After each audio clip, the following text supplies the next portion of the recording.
மக்களே, இன்று நாம் திருக்குறள் 512ஆம் குறளை பார்க்கிறோம்.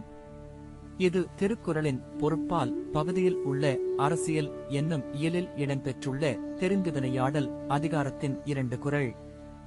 வாரி பெருக்கி வளம்படுத்து உற்றவை ஆராய்வான் செய்க வினை.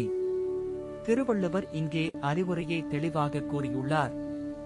இந்த குறள் சொல்ல வருவது என்னவென்றால், திட்டமிட்டு சீராக உழைக்க வேண்டும். சிலர் ஒரே நேரத்தில் பல பணிகளை சேர்த்து செய்வதை தவிர்க்க மறக்கிறார்கள். ஆகவே செய்ய வேண்டியவற்றை நுணுக்கமாக பார்வையிட்டு அவை மிகச் சிறப்பாக செய்ய வேண்டும். ஏனெனில் இந்த குறள் முக்கியமானது என்றால், பயனற்ற முயற்சி விடுதி நேரத்தை வீணாக்கும். ஆனால் தெளிவான நோக்கமும் குச்சூழல் திறமும் இருந்தால் வெற்றி நிலைநாட்டலாம். இன்றைய வாழ்க்கையில் இந்த குறளை நாம் பின்பற்றினால், வேலைகளை முன்னுரிமை கொடுத்து தொடர் திட்டம் உருவாக்கி ஒவ்வொரு நடவடிக்கையையும் நன்கு ஆய்வு செய்து சிறப்பாக நிறைவேற்ற முடியும்.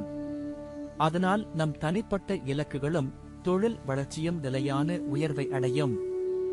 இந்த ஞானம் எங்கள் தினசரி வாழ்க்கையில் நேரம் மற்றும் முயற்சியை சேமிக்கும்.